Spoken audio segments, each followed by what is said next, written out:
नमस्कार, स्वागत है आप सभी का। मैं हूं आपके साथ सपना। यूपी के रामपुर में कोर्ट में हाजिर हुआ आजम परिवार। समाजवादी पार्टी के वरिष्ठ नेता आजम खान की पत्नी, बेटे और बहन शत्रु संपत्ति मामले में रामपुर की एमपी एमएलए कोर्ट में पेश हुए, जहां पर जारी अधिवक्ताओं की हड़ताल के बीच सपा नेता के परिवार को कुछ हद तक राहत मिली है।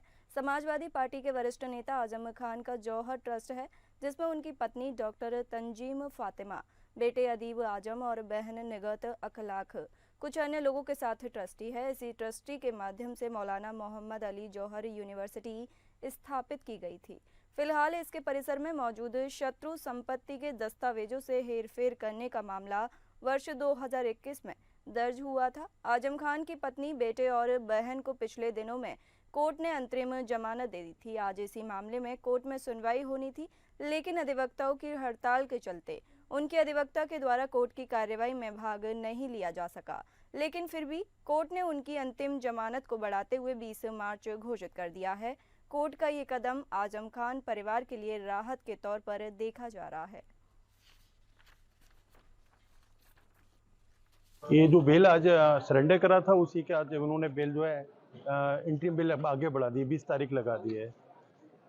आज कोर्ट में क्या हुआ?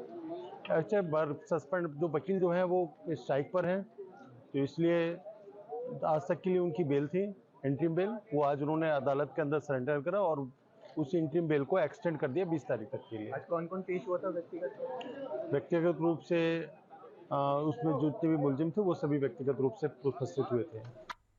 राज्य मंत्री रघुराज सिंह का विवादित बयान सामने आया है। योगी सरकार के मंत्री रघुराज सिंह ने होली और रमजान को लेकर कुछ ऐसा बयान दिया है जिस पर विपक्ष की भौहें टेढ़ी हो सकती हैं। योगी सरकार के राज्य मंत्री रघुराज सिंह का कहना है कि होली वाले दिन सफेद टोपी वाले तिरपाल का हिजाब पहनकर घर से बाहर निकलेंगे। जैसे होली पर मस्जिद को तिरपाल से ढक दिया जाता है और महिलाएं हिजाब पहनती हैं, उसी तरह नमाजी तिरपाल का हिजाब पहनकर घर से निकले। गौरतलब है कि इस बार होली का त्यौहार और जुम्मे की नमाज एक ही दिन पड़ रहा है। मंत्री रघुराज सिंह ने कहा कि तिरपाल का हिजाब पहनने वाले की वजह से उनकी टोपी और सफेद कपड़े रंग और गुलाल से बचे रहेंगे, क्योंकि होली साल में एक बार आती है। होली खेलने वाले रंग डालते समय यह नहीं देखते कि रंग कितनी दूर तक जा रहा है।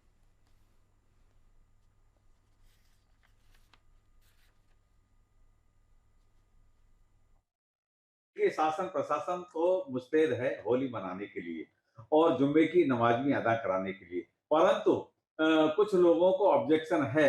वह लोग, जैसे महिलाएं इनका हिजाब पहनती है, तो मैं उनसे निवेदन करूंगा त्रिपाल का, जैसे मस्जिद को भी त्रिपाल से ढकते हैं, तो त्रिपाल का हिजाब बना लें और उससे वो लोग जा आ सकते हैं, तो उसमें परेशानी नहीं होगी। जी, अलीगढ़ मुस्लिम यूनिवर्सिटी में मंदिर बनना चाहिए और मुझे मौका मिले तो मैं अपना सबको जमीन जायदाद बेच के भी मंदिर बनाने को तैयार हूं।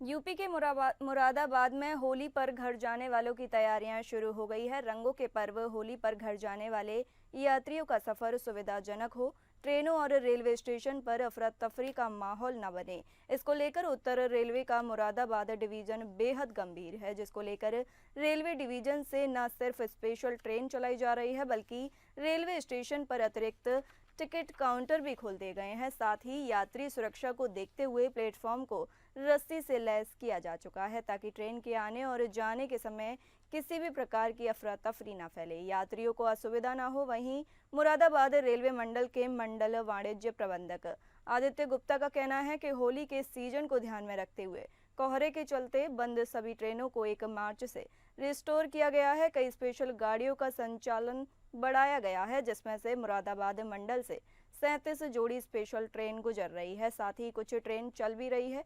इन ट्रेनों का ठहराव मंडल के प्रमुख स्टेशन मुरादाबाद, हरिद्वार, बरेली, शाहजहांपुर, हरदोई है। इनकी समय सारणी भी रेलवे के द्वारा जारी की जा चुकी है। यात्री इनको सिस्टम पर देखकर अपनी यात्रा प्लान कर सकते हैं। अगर किसी भी स्टेशन पे कभी भी असामान्य भीड़ या कुछ ऐसा होता है, तो उसके लिए जितनी भी टिकटों की वितरण के लिए जो सुविधाएं हैं, बुकिंग काउंटर्स हैं, उनकी काउंटिंग, उनके काउंटर्स बढ़ा दिए गए हैं ऑटोमेटिक टिकट वेंडिंग मशीन्स हैं उनमें फैसिलिटेटर्स नियुक्त किए गए हैं ताकि लोगों को टिकट मिलने में कभी भी कोई दिक्कत ना हो। और किसी भी जो यात्री सुविधाएं जो स्टेशन पे उपलब्ध होती हैं उनको पूरी तरह से 24 घंटे निगरानी में रखा जा रहा है ताकि किसी भी प्रकार की यात्रियों को असुविधा ना हो। जो होली का सीज़न है उसको ध्यान में रखते हुए होली गाड़ियों का जो संचालन है उनको बढ़ाया गया है। रामपुर में गंगा जमुनी की मिसाल पेश की गई। देश में जहां जुम्मे की नमाज और होली को लेकर कुछ लोग बयानों से समाज को दो हिस्सों में बांटने में जुटे हैं, वहीं एकता और भाईचारे की तस्वीर भी कहीं न कहीं निकलकर सबके सामने आ रही है। एक ऐसी ही तस्वीर उत्तर प्रदेश के जनपद रामपुर से निकलकर सामने आई है, जहां पर धार्मिक स्वार्थ की मिसाल पेश करते हुए मुस्लिम समाज के लोगों ने हिंदू समुदाय के लोगों के साथ फूलों और रंगों की होली खेली।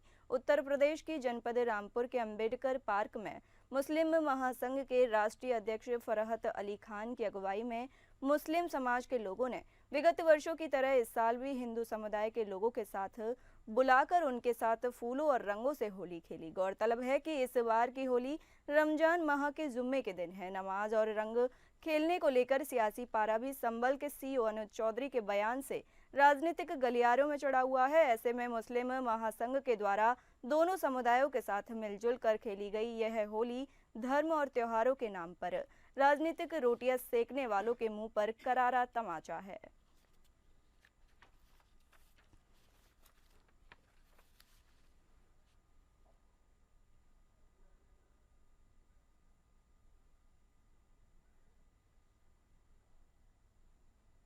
बस्ती में हाई अलर्ट मोड पर पुलिस दिखी। खबर बस्ती से है, जहां आगामी त्योहारों को लेकर जिला पुलिस हाई अलर्ट मोड पर दिखाई दे रही है। पुलिस बल द्वारा चप्पे चप्पे पर संदिग्ध व्यक्तियों की जांच की जा रही है।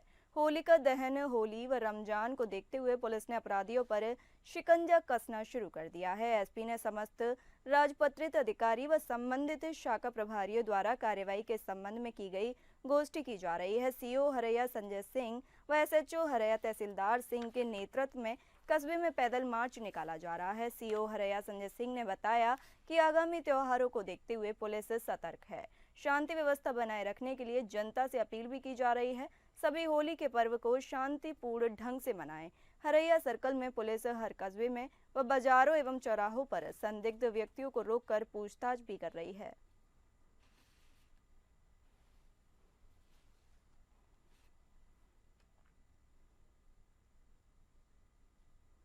प्रयागराज के महाकुंभ से संगम का जल लेकर मिर्जापुर पहुंचे। फायर ब्रिगेड की गाड़ी मिर्जापुर पहुंची। मिर्जापुर की पुलिस लाइन में वितरित किया गया गंगा जल। सभी को जल अमृत वितरित किया जा रहा है। सामाजिक संगठन और व्यापार मंडल को जल वितरण किया गया। पुलिस कर्मियों व अन्य श्रद्धालुओं ने पुलिस लाइन पहुंचकर गंगा जल लिया। आईजी आरपी सिंह ने गंगा जल वितरित किया। पत्रकार वार्ता में आईजी ने बताया कि सरकार के निर्देश पर प्रदेश के सभी जिलों में संगम के जल को जिलों में पहुंचकर वितरित किया जा रहा है। देश के सभी जनपदों से जो फायर टेंडर गए थे उसमें वो पवित्र जल लाया गया। उसी क्रम में जनपद मिर्जापुर में भी ये पवित्र जल लाया गया और निर्देश था कि जनपद के कोने कोने तक सभी लोगों तक इसको पहुंचाया जाए। उसी क्रम में पुलिस अधीक्षक मिर्जापुर द्वारा एक कार्यक्रम आयोजित किया गया जिसमें तमाम सम्मानित अतिथिगण आए और उनको ये जल वितरित किया गया। पुलिस लाइन में उपलब्ध है। अगर किसी की अपेक्षा है कि नहीं हम तक नहीं पहुंच पाएगा, जिस माध्यम से हम पहुंचाना चाह रहे हैं या वो योगदान देना चाहता है कि हम और पहुंचाना चाह रहे हैं, वो आकर के ले सकता है। बरेली में ड्रग्स माफियाओं के ठिकानों पर पुलिस ने छापेमारी की। उत्तराखंड पुलिस ने बिना बरेली पुलिस को सूचना दिए थाना फतेहगंज पश्चिमी क्षेत्र में ड्रग्स माफियाओं के ठिकानों पर छापेमारी की है। ये कार्रवाई इतनी गोपनीय थी कि स्थानीय पुलिस को इसकी भनक तक नहीं लगी। उधम सिंह नगर के एसएसपी मणिकांत मिश्रा के नेतृत्व में 300 पुलिस कर्मियों की टीम ने बरेली में दबिश दी, जिससे स्थानीय लोगों में दहशत फैल गई। एसएसपी अनुराग आर्य ने बताया कि बरेली पुलिस ने अवैध मादक पदार्थों के कारोबार के खिलाफ कठोर कार्रवाई जारी की है। पिछले 5 वर्षों में एनडीपीएस एक्ट के तहत 1357 मामले दर्ज कर लगभग 1500 अपराधियों को जेल भेजा गया है। विशेष रूप से थाना फतेहगंज पश्चिमी में 176 मामले दर्ज कर लगभग 200 अपराधियों को गिरफ्तार भी किया गया है। इसके अलावा गैंगस्टर एक्ट के तहत 116 करोड़ रुपए की चल एवं अचल संपत्ति जब्त की गई है और अवैध रूप से निर्मित मकानों को ध्वस्त किया गया है।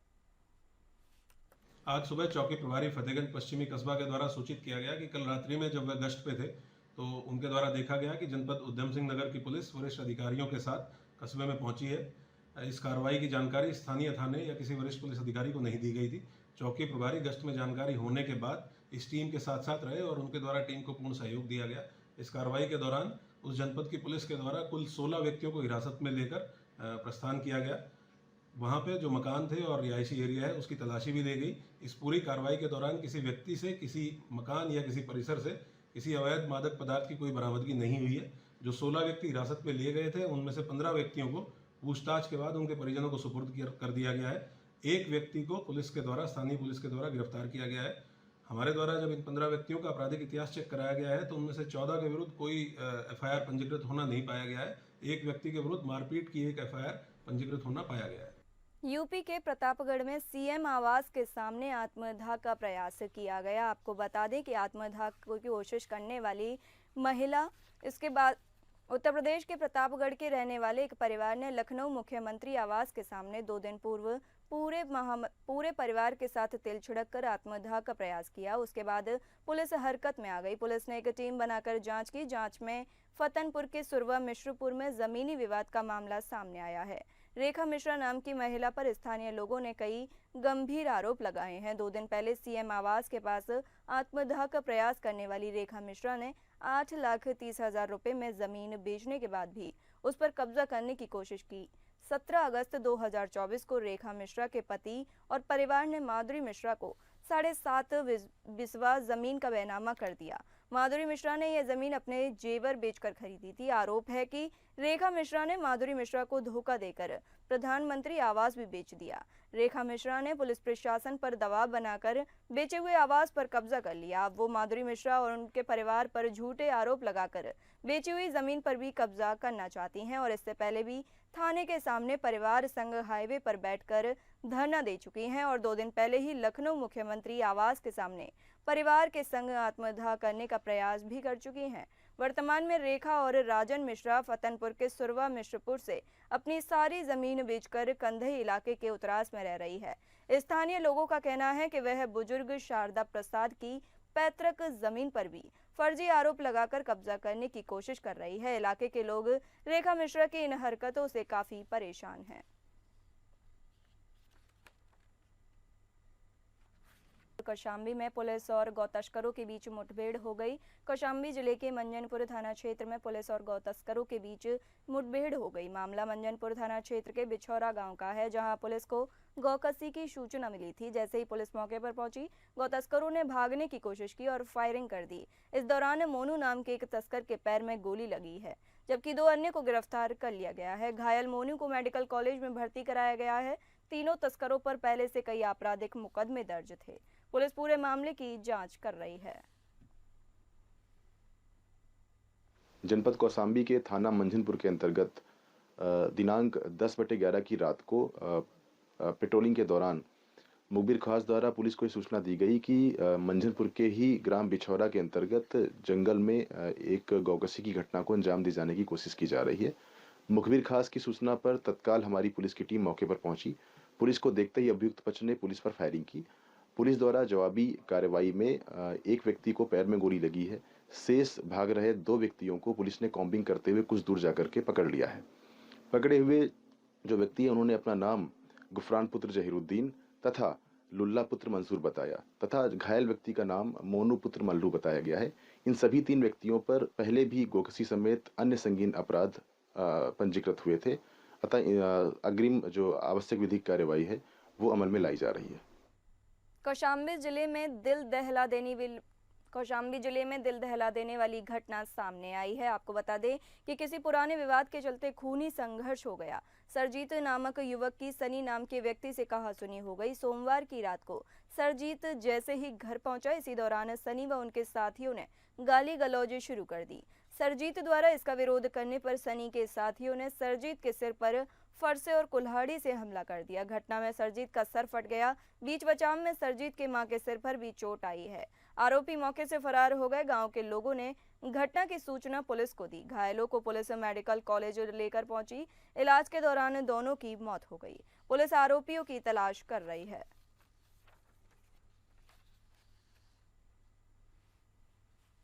मार्च की रात्रि में सनी सरोज और उसके सहयोगियों द्वारा कल्लू सरबजीत के घर पर इस बात को लेकर के हमला कर दिया गया कि सरबजीत का संबंध सनी सरोज की बहन से है। इस हमले में सरबजीत उर्फ कल्लू साथ ही उसकी मां संगीता देवी दोनों गंभीर रूप से घायल हुए, जिन्हें उपचार हेतु मंजनपुर अस्पताल लाया गया, जहां थोड़े अंतराल पर दोनों की मृत्यु हो गई। पूरे घटनाक्रम में तत्काल पुलिस अधीक्षक महोदय द्वारा संज्ञान लिया गया, जिसमें 4 टीमें गठित की गई। जो 3 नामजद हैं उसमें से एक हिरासत में लेकर के उनसे पूछताछ की जा रही है। साथ ही जो पुलिस की तरफ से लापरवाही हुई है उसमें तत्काल संज्ञान लेते हुए पुलिस अधीक्षक महोदय द्वारा थाना अध्यक्ष चरवा को और हल्का प्रभारी एसआई जो हैं, साथ ही जो बीट आरक्षी हैं, तीनों को तत्काल प्रभाव से निलंबित कर दिया गया है। पूरे प्रकरण में जो भी दोषी हैं जल्द ही उन्हें जेल भेजा जाएगा। सीतापुर में 72 घंटे में 3 गोलीकांड की घटनाएं सामने आई है। पहली घटना इस्लामिया सुल्तानपुर क्षेत्र में हुई, जहां मोहाली निवासी एक पत्रकार पर ताबड़तोड़ गोलियों से हमला कर दिया गया, जिसमें पत्रकार की मौके पर ही मौत हो गई। वहीं दूसरी घटना सोमवार की शाम की है, जहां चुनावी रंजिश के चलते एक पूर्व प्रधान पर कई राउंड फायरिंग की गई, जिसमें प्रधान को 5 गोली लगी। गंभीर अवस्था में पूर्व प्रधान को लखनऊ रेफर किया गया है। वहीं तीसरी घटना नगर कोतवाली क्षेत्र के सदर क्षेत्र में आपसी विवाद के चलते 2 पक्षों में मारपीट हो गई, जिसके बाद गोली भी चल गई। वहीं एक व्यक्ति घायल हो गया, जिसको अस्पताल में भर्ती कराया गया है। लगातार गोलीकांड की 3 घटनाओं के बाद अब सीतापुर की पुलिस पर सवाल खड़े हो रहे हैं। वहीं आपको बता दें कि 72 घंटे बीते जाने के बाद भी पुलिस को कोई सुराग हाथ नहीं आया है। वहीं ताबड़तोड़ गोलीकांड की 3 वारदातों ने पुलिस पर सवालिया निशान खड़े किए हैं।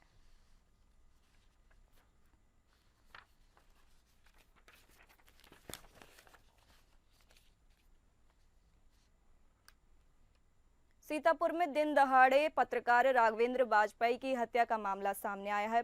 पत्रकार की हत्या को लेकर पीलीभीत में पत्रकारों ने जिलाधिकारी को ज्ञापन सौंपा। पत्रकार राघवेंद्र वाजपेयी के बेखौफ दबंगों ने दिन दहाड़े गोली मारकर निर्मम हत्या कर दी। उनका कसूर इतना था कि राघवेंद्र वाजपेयी घोटाले सहित दबंगों के काले कारनामों को उजागर कर दुनिया के सामने लाए। पीलीभीत में संगठन ऑल जर्नलिस्ट वेलफेयर एसोसिएशन ने निम्न मांगों को लेकर उत्तर प्रदेश मुख्यमंत्री को संबोधित ज्ञापन सौंपा। पत्रकारों की मांग है कि पत्रकार साथी के परिवार को 1 करोड़ की आर्थिक सहायता प्रदान की जाए। पत्रकारों की सुरक्षा के लिए पत्रकार सुरक्षा कानून तत्काल लागू किया जाए। पत्रकार राघवेंद्र वाजपेयी की हत्या की जांच के लिए न्यायिक आयोग का गठन किया जाए, जिसकी अध्यक्षता हाई कोर्ट के रिटायर्ड जज द्वारा कराई जाए।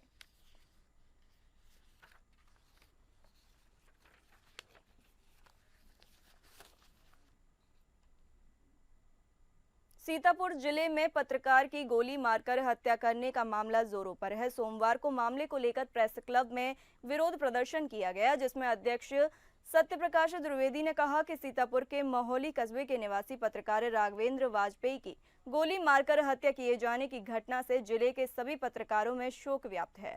दिन दहाड़े हुए इस हत्याकांड के आरोपियों को पुलिस से तत्काल गिरफ्तार करना चाहिए। साथ ही हत्यारोपियों पर कठोर कार्रवाई करते हुए मृतक के परिवार को 1 करोड़ का मुआवजा और मृतक की पत्नी को सरकारी नौकरी दी जानी चाहिए। ऐसा न होने पर पत्रकार इस शांतिपूर्ण के बाद अब उग्र आंदोलन करेंगे। इसके पूर्व पत्रकारों ने चित्रकूट प्रेस क्लब कार्यालय से नारेबाजी करते हुए जुलूस निकाला और कलेक्ट्रेट पहुंचकर धरना प्रदर्शन किया। इस दौरान सदर विधायक अनिल प्रधान, सपा जिलाध्यक्ष शिवशंकर यादव भी धरना स्थल पर मौजूद रहे। इस मौके पर जिले में सैकड़ों पत्रकार मौजूद रहे। आप सभी को पता है कि सीतापुर में पत्रकार राघवेंद्र वाजपेयी जी की निर्मम हत्या की गई थी। 2 दिन पहले उनको किसी ने फोन करके बुलाया, वो बाइक से जा रहे थे तो ब्रिज में पीछे से आ रही एक थार ने, जो पूरा तरह से सुनियोजित था, थार ने आकर के टक्कर मारी। फिर बाइक सवार 3 लोगों ने उन पर फायरिंग की, उनकी मौत हो गई। ये पूरी तरह से सुनियोजित षड्यंत्र था। वो खबरें छापते थे भूमाफियाओं के खिलाफ, उन भूमाफियाओं ने ही, अब उसमें राजस्व कर्मचारियों को मिलाया है, किसकी किसकी मिलियत भगत है तो पुलिस जांच में सामने आएगा। उन लोगों ने हत्या कराई थी। तो एक पत्रकार की खबर प्रकाशित करने के लेकर के जो ये कुकृत्य किया है, इसको लेकर के पूरे उत्तर प्रदेश के पत्रकारों में दुख मिश्रित आक्रोश है। और उसी आक्रोश का प्रदर्शन करने के लिए आज हम लोगों ने यहाँ काली पट्टी बांध करके प्रदर्शन किया है और मुख्यमंत्री, उत्तर प्रदेश के मुख्यमंत्री योगी आदित्यनाथ महाराज को संबोधित ज्ञापन यहाँ के पुलिस प्रशासनिक अधिकारियों को प्रेषित किया है।